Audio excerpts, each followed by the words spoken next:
ठीक है। अच्छा बेटा, आज हम लोग जिस मौजू पर बात करेंगे वो होगा कि एनर्जी की मुख्तलिफ इकसाम के अंदर हम तब्दीली कैसे लेकर आ सकते हैं। ठीक है? जो तब्दीली होती है वो एक एनर्जी की आपको पता है शक्ल से दूसरी शक्ल में तब्दील होती है, और हमने इस कानून का जो नाम है वो भी पढ़ा हुआ है, और वो है कानून बकाए एनर्जी। ठीक है? मुझे ये बता दें आज कि जो हरकत करते हुए इज्साम होते हैं, यानी कि जो मुतहर्रिक इज्साम होते हैं, उनमें कौन सी वाली एनर्जी ज़ख़ीरा होती है? हाथ खड़ा करें। Kinetic energy. बिल्कुल ठीक, काइनेटिक एनर्जी। चलें, अब मुझे एक और सवाल का जवाब दें आप लोग। ठीक है? जिस तरह एक पत्थर जो है ये बुलंदी के ऊपर इस वक्त मौजूद है, अभी इस पत्थर के अंदर कौन सी वाली एनर्जी ज़ख़ीरा है? Potential energy. बिल्कुल ठीक, पोटेंशियल एनर्जी।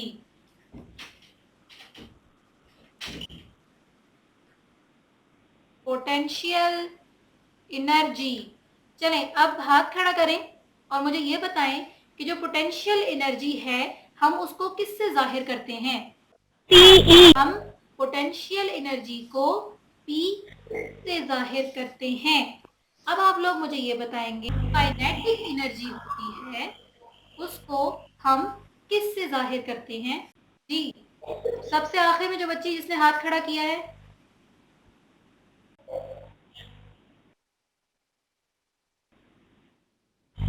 के ई। के ई। बेटा अपना नाम बताओ मुझे, आपका नाम। एमन। वेरी गुड, एमन। आपने हमें बता दिया कि पोटेंशियल एनर्जी क्या होती है, और हमने ये भी जान लिया कि काइनेटिक एनर्जी क्या होती है। तो हमने ये देखना है कि कैसे पोटेंशियल एनर्जी काइनेटिक एनर्जी के अंदर तब्दील होती रहती है। ठीक है? इससे पहले हम ये अच्छी तरह से जानते हैं इस्तेमाल करने से खत्म नहीं हो जाती बल्कि दूसरी किस्म में तब्दील हो जाती है। ठीक है? Yes teacher. आइए एक सरगर्मी के जरिए ये जानने की कोशिश करते हैं कि किस तरह से जो एनर्जी है मुख्तलिफ इकसाम के अंदर, उसकी मुख्तलिफ शक्लों के अंदर हम किस तरह से जो एनर्जी की इकसाम है उसका तबादला देखेंगे। ठीक है? इसके लिए आपको जो चीज़ें दरकार होंगी, अभी आप ये देख रहे हो कि ये एक ऊंचाई पे रखने वाला स्टैंड है, ट्राइपॉड स्टैंड इसका नाम है। यहाँ पर जो चीज़ मैंने ली हुई है ये एक बॉल है, बॉल के साथ मैंने एक धागा बांधा हुआ है। अभी क्योंकि ये वाली बॉल जो है वो ऊंचाई पर मौजूद है, तो इसमें कौन सी एनर्जी ज़ख़ीरा है? Potential energy. Potential energy. बिल्कुल ठीक जवाब दिया आपने। अच्छा, अब हमने क्या देखना है, हमें एनर्जी की मुख्तलिफ इकसाम में तबादले को देखना है। इस वक्त आपको ये बॉल लटकी हुई नजर आ रही है। ठीक है? इसको हमने धागे की मदद से लटकाया हुआ है। अभी अगर ये बिल्कुल साकित है, मुतहर्रिक है, इसमें कौन सी एनर्जी मौजूद है? साकित है, सॉरी, ये कोई भी नहीं। कोई भी नहीं, क्योंकि ये साकित जिस्म है, इसमें कोई भी एनर्जी मौजूद नहीं है। अब हम ये देखते हैं कि अगर हम इसको ऐसे हिलाना शुरू करें, इसको एक मकाम पर लेकर जाते हैं और अब इसको हम छोड़ते हैं, क्या देख रहे हो आप लोग? Kinetic energy. क्या नजर क्या आ रहा है बेटे? Kinetic energy. हरकत कर रहा है। बिल्कुल ठीक, आपको ये नजर आ रहा है कि जो बॉल है वो हरकत कर रहा है।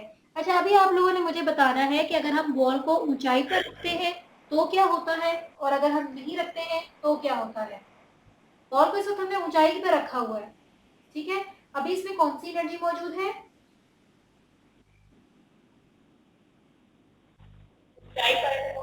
Potential energy. बिल्कुल ठीक। अब हमें पोटेंशियल एनर्जी। अब ये हरकत करना शुरू कर गई है, अभी हम इसको यहाँ पे रोक लेते हैं। अभी कौन सी एनर्जी है? कोई भी नहीं। बेटा ऊंचाई पे रखा हुआ है मैंने इसको।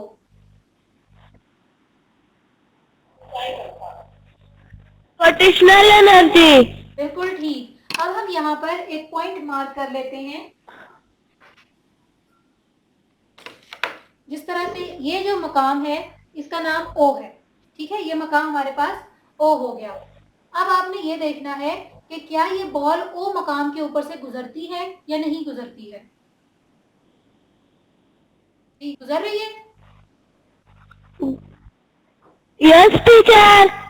ठीक है, अब हमने इसके मुख्तलिफ मकामात को देख लिया, ठीक है, जिस तरह सबसे ऊंचाई पर इसमें कौन सी एनर्जी मौजूद है और नीचे कौन सी वाली है। अच्छा, अब आप मुझे ये बताओ कि जो मकाम ओ होगा उसके ऊपर से बॉल हरकत करती हुई गुजर रही है, ठीक है। Kinetic energy. बिल्कुल ठीक, अभी आप बिल्कुल सही समझे कि उसके अंदर काइनेटिक एनर्जी मौजूद है। आइए अभी हम इसको देखते हैं कि किस तरह से मुख्तलिफ इकसाम के अंदर तबादला मुमकिन है। अभी हम पेंडुलम की, क्योंकि हमने मिसाल ली है कि हमने एक बॉल को एक थ्रेड के साथ ज्वाइन किया था, ठीक है, और हम ये देखना चाह रहे हैं कि किस तरह से एनर्जी की मुख्तलिफ अशकाल के दरमियान में हमने तब्दीली देख ली है।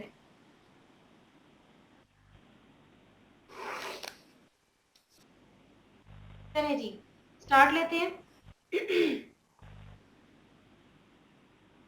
आपके पास जो कुछ पोजीशंस हैं उसको हम पहले मार्क कर लेते हैं। जिस तरह यहाँ पर अगर आपकी स्ट्रिंग थी, धागा था, बॉल एक दफ़ा इस मुकाम पर आती है, बॉल एक दफ़ा इस मकाम पर आती है और फिर एक दफ़ा इस मकाम पर आती है। ऐसे ही देखा है आप लोगों ने। Yes teacher. इसको हम ए का नाम दे देते हैं, इसको हम ओ का नाम दे देते हैं, इसको हम बी का नाम दे देते हैं। अच्छा, मुझे ये बताएं, इस वक्त बॉल क्योंकि अगर ये ज़मीन है तो इससे बुलंदी पर वाक़ है, तो इस वक्त इस बॉल के अंदर कौन सी एनर्जी ज़ख़ीरा है। Potential energy. अच्छा, अगर हम एनर्जी को 100 यूनिट्स में लेना शुरू करते हैं तो मुझे बताओ पोटेंशियल एनर्जी यहाँ पर कितनी है। 0। नहीं, देखो ऊंचाई पर है, 100। पूरी 100 है, बिल्कुल ठीक। काइनेटिक एनर्जी कितनी होगी फिर। 0। बिल्कुल ठीक, 0।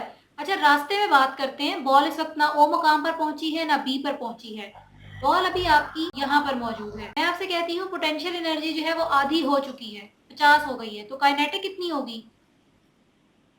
50। बिल्कुल 50 हो गई है इस वक्त। यहाँ पर आप देख रहे हैं कि पोटेंशियल एनर्जी जितनी कम होती जा रही है, काइनेटिक एनर्जी उतनी ही बढ़ती जा रही है। यही नजर आ रहा है हमें। Yes teacher.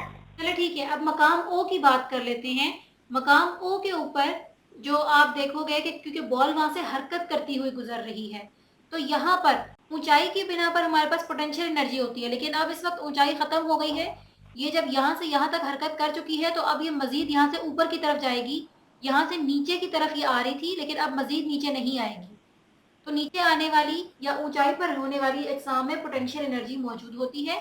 लिहाजा अब आप लोग मुझे ये बताओगे कि मकाम ओ के ऊपर, क्योंकि अब बॉल मजीद नीचे की तरफ नहीं गिरेगी, बॉल अब ऊंचाई की तरफ जाएगी, तो मकाम ओ पर काइनेटिक एनर्जी कितनी होनी चाहिए।